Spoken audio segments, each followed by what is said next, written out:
الحمد لله وكفى وسلام على عباده الذين اصطفى أما بعد فأعوذ بالله من الشيطان الرجيم بسم الله الرحمن الرحيم قالت رب أنى يكون لي ولد ولم يمسسني بشر قال كذلك الله يخلق ما يشاء إذا قضى أمرا فإنما يقول له كن فيكون ويعلمه الكتاب والحكمة والتوراة والإنجيل ورسولا إلى بني إسرائيل أني قد جئتكم بآية من ربكم أني أخلق لكم من الطين كهيئة الطير فأنفخ فيه فيكون طيرا بإذن الله وأبرئ الأكمه والأبرص وأحيي الموتى بإذن الله وأنبئكم بما تأكلون وما تدخرون في بيوتكم إن في ذلك لآية لكم إن كنتم مؤمنين صدق الله مولانا العظيم الحمد لله الحمد لله الحمد لله সূরা আলে ইমরানের 47, 48 এবং 49 এই 3 আয়াত আপনাদের সামনে তেলাওয়াত করেছি। হযরত ঈসা আলাইহিস সালাতু ওয়াস সালাম আমাদের নবীজির আগে উনি ছিলেন এই পৃথিবীতে সর্বশেষ নবী। ওনার পরে আর নবী আসেন নাই। আমাদের হযরত মুহাম্মদুর রাসূলুল্লাহ সাল্লাল্লাহু আলাইহি ওয়াসাল্লাম উনি দুনিয়াতে এসেছেন। হযরত ঈসা আলাইহিস সালাম দুনিয়াতে আসাটাই ছিল স্বাভাবিক পন্থায় না, অস্বাভাবিক পন্থায়। স্বাভাবিক সবাই মা বাবার মাধ্যমে দুনিয়াতে আসেন, কিন্তু হযরত ঈসা আলাইহিস সালাম বাবা ছাড়া শুধু মায়ের পেট থেকেই দুনিয়াতে এসেছেন। তো গত সপ্তাহে সর্বশেষ যেই কথাটি বলেছিলাম, আল্লাহ তাআলা বলেছেন যে এই ঈসা তোমাদের সাথে দোলনায় থাকা অবস্থায়ও কথা বলবে, বুড়া হওয়ার পরেও কথা বলবে, এবং সে হলো একজন নেককার মানুষ। তো দোলনায় ফিল মাহদি, মাহদি মানে হলো দোলনা, তো সে দোলনায় থাকা অবস্থায় কথা বলবে।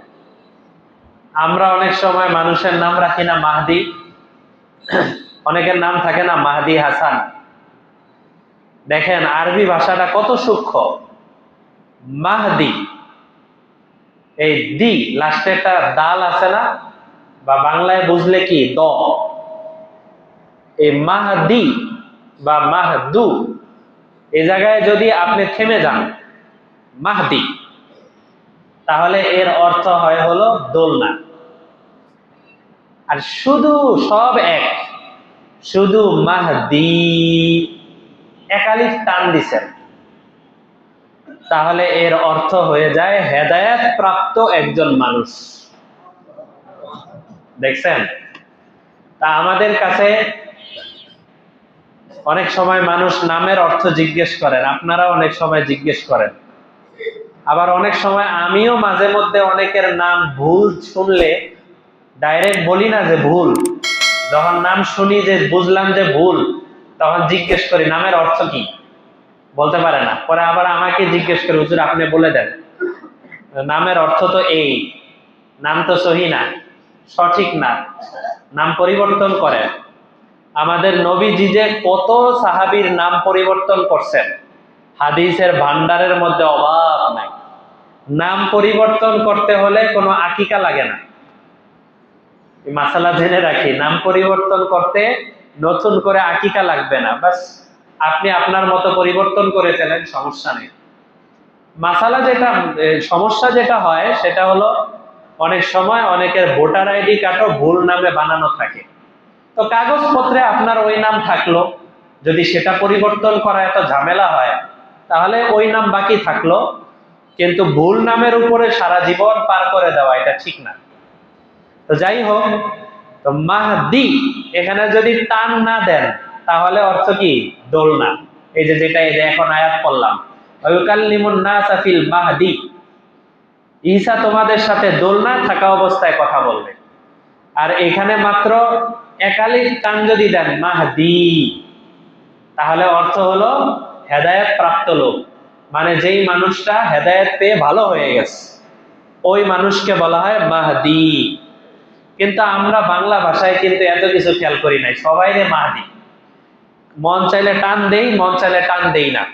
আমরা এই জন্য ভালো অর্থটাই উদ্দেশ্য নেই, সেটা হলো হেদায়েত প্রাপ্ত লোক। এই মাহদি এই অর্থটাই আমরা সাধারণত উদ্দেশ্য নিয়ে থাকি। তো গত সপ্তাহে আমি লম্বা এখানে ব্যাখ্যা করেছি আপনাদের সামনে যে দোলনায় থাকা অবস্থায় কয়জন মানুষ পৃথিবীতে কথা বলেছে বলতে পারবেন? 3 জন, মাশাআল্লাহ। একজন হলেন হযরত ঈসা আলাইহিস সালাম, আরেকজন হলেন কে? ওই যে ইউসুফ আলাইহিস সালামের সময় যে বাবু ছিল সে। আর আরেকজন কে? জুরাইজ, মাশাআল্লাহ, অনেকের নামও মুখে আছে, মনে আছে, জুরাইজ। এই 3 জনের বিস্তারিত ঘটনা আপনাদেরকে গত সপ্তাহে বলেছিলাম না? বলেছি। একটা কথা অতিরিক্ত আমি আপনাদেরকে বলেছিলাম যে আল্লাহ তাআলা এই আয়াতে বলছেন দোলনায় কথা বলবে এবং বুড়াকালে কথা বলবে। এর দ্বারাই বোঝা যায় হযরত ঈসা আলাইহিস সালাম আবার দুনিয়াতে আসবেন, কারণ উনি দুনিয়া থেকে উপরে চলে গেছেন 33 বছর বয়স। তখনও কি বুড়া হয়েছেন? আল্লাহ আয়াতে বলেই দিছেন বুড়া অবস্থায় তোমাদের সাথে কথা বলবে।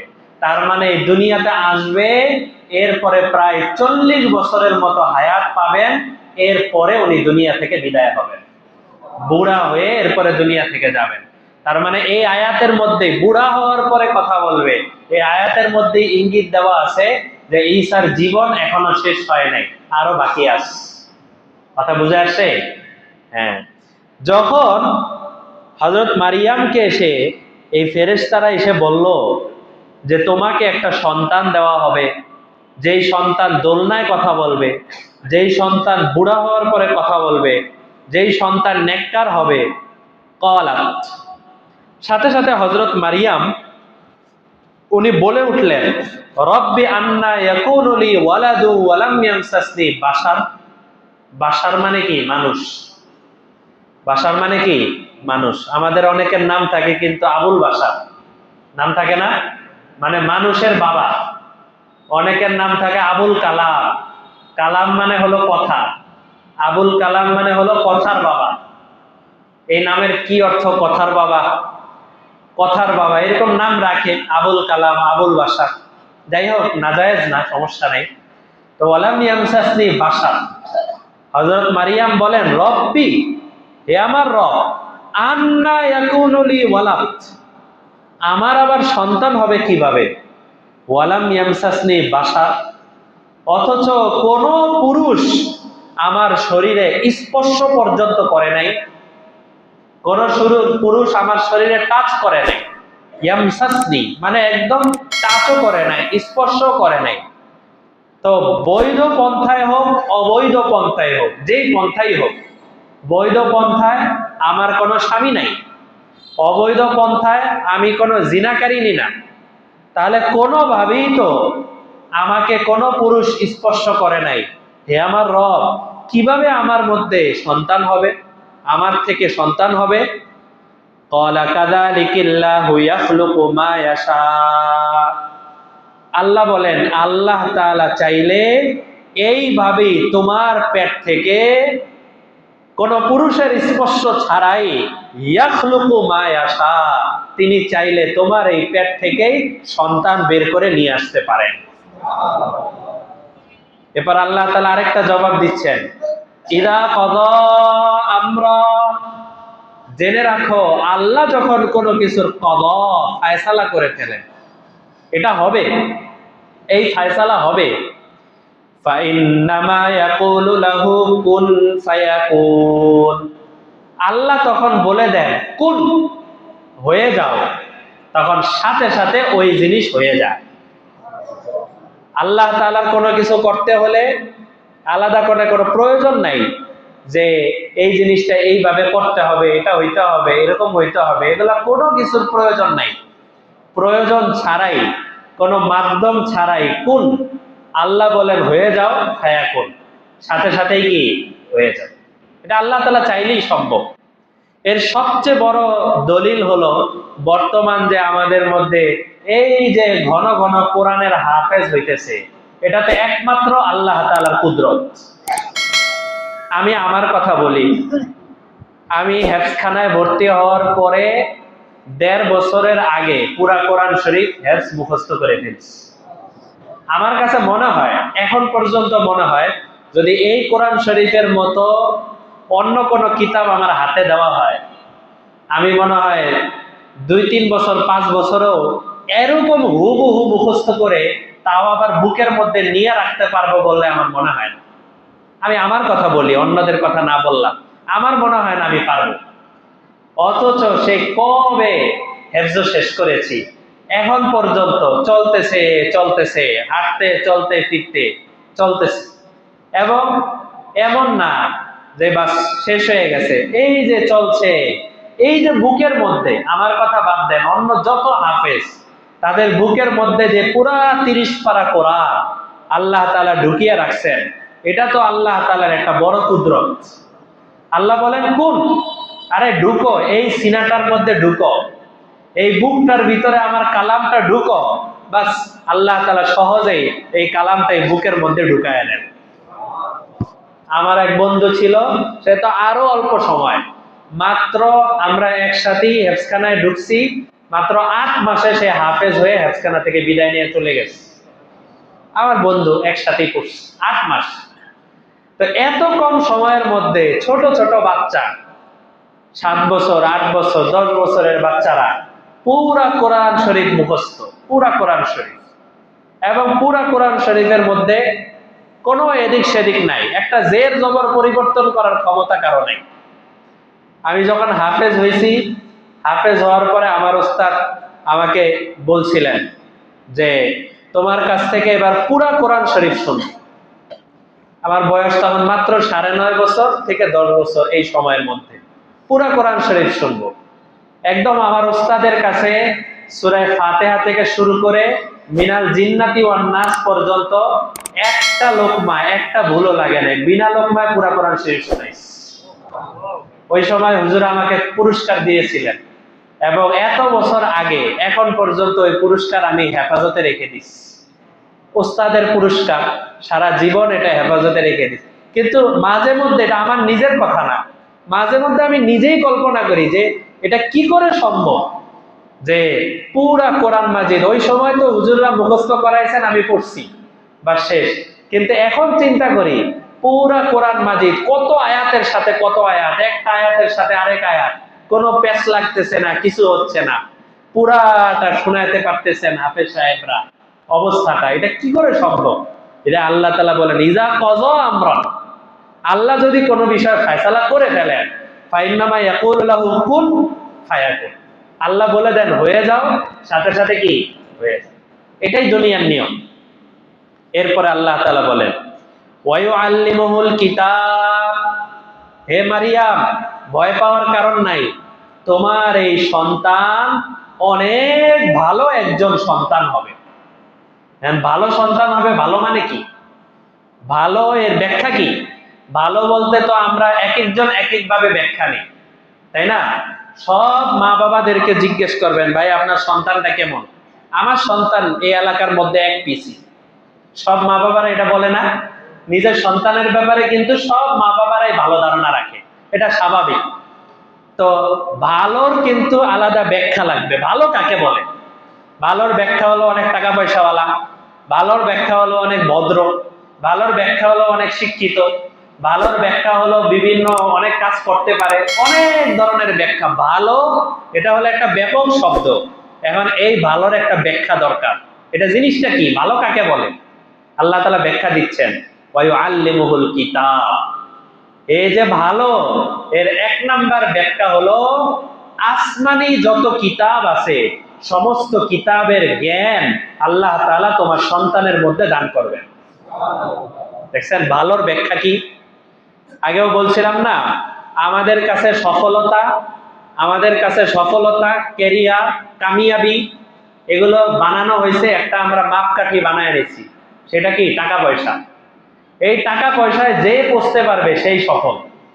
এই টাকা পয়সায় যে যাবে না, তার মধ্যে যত ভালো গুণ থাকুক না কেন, একদম জান্নাতি মানুষ হোক না কেন, সমাজে তার কি নাই, কোনো দাম নেই। এটা স্বাভাবিক। আমাদের সমাজ, আমাদের এই ব্রিটিশদের চিন্তা ভাবনা এটা মাথায় ঢুকিয়ে দিছে, টাকা পয়সা বাস, সে কেরিয়ার করতে পারছে, সে মোটামুটি অনেক কিছু করে ফেলছে। আর টাকা পয়সা নাই, এবার যাই হোক না কেন, যত বড় যাই হোক না কেন, সেটার দাম নেই। আল্লাহ তাআলা এক নাম্বার কথাই বললেন, তোমার সন্তানের মধ্যে কিতাবের জ্ঞান থাকবে। এই কিতাব বলতে বইপত্র না, আল্লাহর আসমানি কিতাব। 2 নাম্বার, ওয়াল হিকমা, তোমার সন্তানকে আল্লাহ তাআলা নিজে হিকমত শিক্ষা দিবেন। হিকমত মানে হলো গভীর জ্ঞান। এটাকে বলা হয় যখন যেই জায়গায় যেই কাজ করা দরকার, তখন ওই জায়গায় ওই কাজ করতে পারার নাম হলো হিকমত। বুঝতে পারছি? যখন যেই জায়গায় যেই কাজ করা দরকার, সঠিক কাজ করা দরকার, ওই জায়গায় ওই কাজ করা। এমন না যে আমার ক্ষমতা আছে, আমি সব জায়গায় ক্ষমতা প্রদর্শন করতে থাকলাম, এটার নাম হিকমত না। আমার জ্ঞান আছে, আমি সব জায়গায় জ্ঞান প্রকাশ করতে থাকলাম, এটার নাম হিকমত না। কথা বুঝে আসছে না? আমার জ্ঞান আমার মধ্যে থাকুক। অনেক সময় এমন হয় যে দেখা যায় আমার সামনে আমার বড় কেউ বসা আছেন, আমার বড় অর্থাৎ জ্ঞানের দিক দিয়ে বড়, আমার উস্তাদ অথবা আমার অন্য কেউ বসা আছেন। বাহির থেকে একজন এসে একটা মাসালা জিজ্ঞেস করছে, তো আমি ওই মাসালার উত্তর জানি, আমি ওই জ্ঞানের উত্তর জানি, ইচ্ছা করলে আমি জ্ঞানটা বিতরণ করে দিতে পারি, বলে দিতে পারি। কিন্তু না, এই জায়গায় বড়কে তারজিহ দিতে হবে। দেখি আমার বড় কি বলে। হ্যাঁ, উনি যদি কোনো ভুল করে ফেলেন তাহলে ওইটা শুধরায় দিলাম, কিন্তু জিজ্ঞেস করছে আমার বড়কে, তা না হলে আমি আগের থেকে মাসালা বলে দিতে থাকলাম, আমি আগের থেকে ক্ষমতা দেখাতে থাকলাম, এটার নাম কি না? হিকমত না। হিকমত হলো যেই জায়গায় যেই কাজটা করা দরকার, ওই জায়গায় ওই কাজটা। অনেক সময় ইনসাফের কথাও, সত্য কথাও হিকমতের কারণে সব জায়গায় বলা যায় না। ক্ষমতা প্রদর্শন করতে হলে একটু ঘুরায়া অন্যভাবে বলতে হয়। এটা ইসলামেরই শিক্ষা আছে। আমাদের নবীজি হযরত আয়েশার সাথে বসে বসে গল্প করতেছেন, খাদেম আসছে, সুন্দর একটা বাটি, খাদেমের হাতে সুন্দর বাটি। নবীজি বললেন, কি ব্যাপার, কিসের খাবার নিয়ে আসছো? বললে যে, ইয়া রাসূলুল্লাহ, আম্মা জান যায়নাব, নবীজির আরেক স্ত্রী যায়নাব বিনতে জাহাশ, উনি আপনার জন্য হালকা কিছু নাস্তা পাঠাইছেন, এটা দিচ্ছেন। হযরত আয়েশা রাদিয়াল্লাহু তাআলা আনহা ওই খাদেমের হাতের মধ্যে এত জোরে এই বাড়ি মারছেন পাত্রটাকে, মুহূর্তের মধ্যে পুরা পাত্র ভেঙে টুকরা টুকরা হয়ে গেছে। আর বলতেছে, আমার স্বামী আমার ঘরে বসা, এই সময় আরেক মহিলার বাটি কেন আমার ঘরে আসে? আমার নবীজি এই কথা দেখে চুপচাপ বসে আছে। এখন কিন্তু স্বাভাবিকভাবেই একজন পুরুষ মানুষ হিসাবে এত সুন্দর একটা বাটি ভেঙে ফেলছে, এ জায়গায় কিন্তু রাগ নিয়ন্ত্রণ করা কঠিন, তাই না? আমার নবীজি খাট থেকে নেমে ওই বাটির টুকরা যেগুলা ভেঙে গেছে ওগুলা কুড়াইতেছেন, উঠাইতেছেন, আর বলতেছেন, গরত উম্মুকুম, গরত উম্মুকুম, তোমাদের মা আয়েশার আত্মমর্যাদায় লাগছে রে, আত্মমর্যাদায় লাগছে। নিজে নিজে সুন্দর করে বাটিটা উঠাইছে। আমরা হলে কি এই কাজ করতাম জীবনও? সাধারণত আমরা করতাম না। যখন হযরত আয়েশার মাথা পুরো ঠান্ডা হয়ে গেছে, এবার নবীজি বলেন, আয়েশা, আরেকজনের বাটি ভাঙছো, শরীয়তের বিধান কিন্তু বাটির বদলে বাটি, তোমার বাটির জরিমানা দিতে হবে। এই কথাটা যদি নবীজি একটু আগে বলতেন, 10 মিনিট আগে বলতেন, তাহলেই কিন্তু আরো কিছু ভাঙতো। তাই না? কিন্তু এই যে এটার নাম হলো হেকমত। আমাদের নবীজি জায়গায় জায়গায় এই জিনিসটা দেখাই গেছেন, হেকমত কাকে বলে। যেই কথা যেই জায়গায় যেভাবে বলা দরকার, ওই কথা ওই জায়গায় ওইভাবে বলার নাম কি? হেকমত। আবু জেহেলের ছেলে, আবু জেহেল কত বড় কাফের, তার ছেলের নাম একরামা। একরামা আসতেছে মুসলমান হওয়ার জন্য। তার বাবা হলো এত বড় কাফের যে নবীজি বলছেন, এই জমানায় তো আর ফেরাউন আসবে না, যদি ফেরাউন আসতো এই জমানার ফেরাউন হলো আবু জেহেল। এত বড় কাফের তার বাবা। সে একরামা আসতেছে, সাহাবীরা পরস্পর বলতেছে, ওই যে দেখো এক কাফের আসতেছে, যার বাবা আরেক কাফের, যার বাবা আরেক কাফের ছিল, সে নিজেও কাফের, আর তার কাফির উবনুল কাফের, কাফের ছেলে কাফের আসতেছে। নবীজি বলে, এই কথা বললা কেন তুমি? এ কথা কেন বললাম? ইয়া রাসূলুল্লাহ, আমি তো কোনো মিথ্যা কথা বলি নাই। না না, এই জায়গার মধ্যে এই কথা বলা যাবে না। হতে পারে তার মনের মধ্যে কষ্ট লাগবে, আর এই কষ্ট লাগার কারণে সে ইসলাম থেকে দূরে সরে যাবে। বাস, এই লোক আসছেন, আসার পরে মুসলমান হয়ে গেছেন। এখন পর্যন্ত আমরা আবু জেহেলের নামে বলি লানাতুল্লাহ, আর তার ছেলে ইকরামার নামে বলি রাদিয়াল্লাহু আনহু ওয়া রাযু আনহু। দেখছেন কোন জায়গায় কোন কথা কিভাবে বলা দরকার, এটা আমাদের নবীজি জায়গায় জায়গায় শিখিয়ে গেছেন। আমরা অনেক সময় বলি, হ্যাঁ সত্য কথা বলতেই হবে, অবশ্যই বলতে হবে, এটা না করি না, কিন্তু আমার সত্যের কারণে, আমার কোন কর্মপন্থার কারণে যদি আরো বেশি ক্ষতি হয়, কর্মপন্থার কারণে যদি আরো বেশি ক্ষতি হয়, তাহলে এটা বড় মুশকিল। কথা বুঝে আসছে নাকি? আল হিকমা, এটাই হলো হযরত ঈসা আলাইহিস সালামের নিয়ম, যে তোমার সন্তানকে আমি হিকমত শিক্ষা দিব। একটা কথা মনে পড়ে গেল, যদিও এই সময় হিসাবে বলাটা ঠিক না, তারপরও মাসালার জন্য বলে দিচ্ছি। আজকে আন্দোলন হয়েছে না অনেক জায়গায়, মিছিল হয়েছে না? মাসালার জন্য বলতেছি, শাহবাগেও একটা মিছিল হয়েছে আজকে।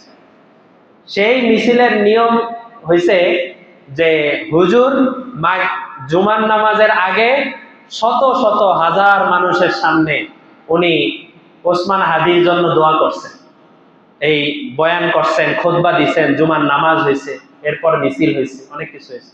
আলহামদুলিল্লাহ, ভালো। কারণ আপনাদেরকে একটা জিনিস জিজ্ঞেস করি, যেমন কথার কথা, আজকে মাইক নষ্ট হয়ে গেল, এখন এখান থেকে আমি তাকবীর দিতেছি, দোতলাওয়ালারা কিচ্ছু শোনে না, বাহিরে এক লোক দাঁড়ানো আছে, সেই লোক নেক নিয়তে, সোয়াবের নিয়তে যদি আমার তাকবীরের আওয়াজটাই বাহির থেকে আওয়াজটা বাহিরে যায়, ওই লোক নামাজে নাই, কিন্তু বাহির থেকে উপরে আওয়াজ পৌঁছায় দিতেছে আল্লাহু আকবার, আল্লাহু আকবার।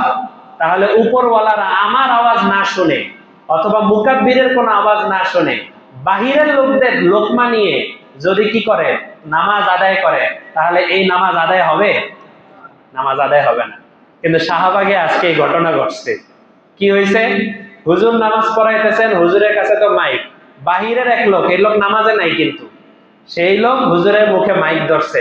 প্রথমে তো কেরাত পুরা শোনা গেছে, রুকু সেজদার সময় ওই লোকই বলে দিতেছে আল্লাহু আকবার, আর সব মানুষ নামাজ পড়তেছে। ওই লোক বলতেছে আল্লাহু আকবার, সবাই সেজদায় যাচ্ছে, হুজুরের তাকবীরে না। কিন্তু নিয়ম হলো, হয়তো ইমাম সাহেবের তাকবীর লাগবে, অথবা ইমাম সাহেবের তাকবীর কোনো মুসল্লি শুনবে, ওই মুসল্লির আওয়াজ বড় থাকবে, সেটা দূর পর্যন্ত পৌঁছে যাবে। এখন দেখেন, একটা মাসালা ভুল করার কারণে এখানে যারা নামাজ পড়ছে তাদের কিন্তু কারোই নামাজ হয় না। দেখছেন এটা কোন জায়গায় কোন কাজ কিভাবে করতে হবে, এই জিনিসটা কিন্তু বুঝার বিষয়। আমি কিন্তু মাসালার জন্য বলতেছি, আপনারা এই ঘটনাকে অন্য জায়গায় টেনে নিয়ে যায় না, মাসালার জন্য বললাম যে কোন জায়গায় কোন কাজ কিভাবে করতে হবে। মসজিদে নববীতে, মসজিদে নববী ইমাম সাহেব যেখানে দাঁড়ায়, এর সামনে মনে হয় শত শত মানুষ ইমাম সাহেবের সামনে দাঁড়িয়ে নামাজে দাঁড়িয়ে যায়, শত শত মানুষ। ইজতেমার ময়দানে ইমাম সাহেব যেখানে নামাজে দাঁড়ায়, নদীর ওই পারে বহু মানুষ জুমার নামাজে দাঁড়ায় যায়, তাই না? জিজ্ঞেস করলে বলে, এত বড় মাঠ, আল্লাহ কি মাফ না করবো নাকি, নামাজ হয়ে যাবে। এটা কি কোনো নিয়ম? এটা তো নিয়ম না। মূলত হলো সঠিক জিনিস সঠিক জায়গায় যেইভাবে করা দরকার, ওইটা ওইভাবে করতে হবে। এটা আমার নিজের মন মতো করে আবেগকে কাজে লাগিয়ে যেখানে মনে চায় ওখানে জ্ঞান বিতরণ করলাম, যেখানে মনে যায় ওখানে ক্ষমতা প্রদর্শন করলাম, এটা ঠিক না। তো হযরত ঈসার ব্যাপারে এই কথাটা বললেন, ওয়া ইউআল্লিমুহুল কিতাব, আপনাকে, আপনার ছেলেকে কিতাব শিক্ষা দেওয়া হবে। 2 নাম্বার ওয়াল হিকমা, আপনার ছেলে যেইখানে যা করা দরকার ওখানে তাই করবে। ওয়াত তাওরাত, এবং হযরত ঈসার উপরে কোন কিতাব নাজিল হয়েছে? হযরত তাওরাত না, কিন্তু অনেকে তাওরাত বলে ফেলছেন। ঈসার উপরে কোন কিতাব? ইনজিল। আল্লাহ বলতেছেন ওয়াত তাওরাত ওয়াল ইনজিল, আমি ওকে ইনজিলের জ্ঞান তো দান করবই, সাথে সাথে তাওরাতের জ্ঞানও আমি তাকে দান করব। মোট কথা হযরত ঈসার এখানে যতগুলো জ্ঞানের কথা বলা হইলো, বা ভালো, ও নিজে ভালো সন্তান হবে এটা বলা হইলো, এর কারণ হলো মূলত তার মধ্যে কিতাবের জ্ঞান আছে, আসমানের জ্ঞান আছে, আসমানি এলেম আছে। এই এলেম যার মধ্যে আছে সে হলো আসল ভালো মানুষ। এরপরে শুধু জ্ঞান তো দিলাম, জ্ঞান দিয়েই কি ক্ষান্ত না, না। ওয়া রাসূলান ইলা বানি ইসরাঈল, আমি একে বনি ইসরাইলের কাছে নবী বানিয়ে পাঠাইছি। নবী না, রসুল। নবী তো অবশ্যই, সাথে সাথে কি রসুল আমি বানাইছি। এখন রসুল হতে হলে স্বাভাবিকভাবে একজন রাসূল যখন দুনিয়াতে আসেন সবাই তাকে এক বাক্যে মানে না। সূরা ইয়াসিনের মধ্যে আছে, আল্লাহ তাআলা বললেন ইয়া হাসরাতান আলাল ইবাদ, সূরা ইয়াসিনের আয়াত, হায় আমার বান্দাদের উপরে আফসোস, মা ইয়াতিহিম মির রাসূল ইল্লা কানু বিহি ইস্তাহজিউন। আমি দুনিয়াতে, আল্লাহ নিজে বলেন, আমি দুনিয়াতে যত রাসূল পাঠাইছি সমস্ত রাসূলদের বিরুদ্ধাচরণ করা, শত্রুতামি করার জন্য প্রত্যেক রাসূলের পিছনে এরকম লোক লাগানো ছিল। আল্লাহ তাআলা নিজেই বলেন। সুতরাং কেউ যদি হকের আওয়াজ নিয়ে নারা লাগানো শুরু করে তার পিছনে শত্রু থাকবেই, সবাই তাকে ভালো বলবে না, এবং শত্রু থাকাটাই তার কাজটা যে আল্লাহ তাআলা কবুল করতেছেন এটার একটা আলামত। শত্রু থাকাটাই, যদি সবাই বন্ধু হয় তাহলে বুঝতে হবে সবাইকে ঠিক রাখার জন্য কিছু কওয়া কিছু ছাড়া দুটোটাই করতেছে। সত্য কথা, নবী রাসূলরা যাই বলতেছেন সব বলার, সমস্ত নবী রাসূলদের পিছনে শত্রু আছে। এখন শত্রু তো থাকবেই, শত্রুরা এসে তাকে বিভিন্ন বিপদে ফেলবে না। হ্যাঁ আপনি নবী, আপনার রাসূল, কে বলছে আপনি রাসূল?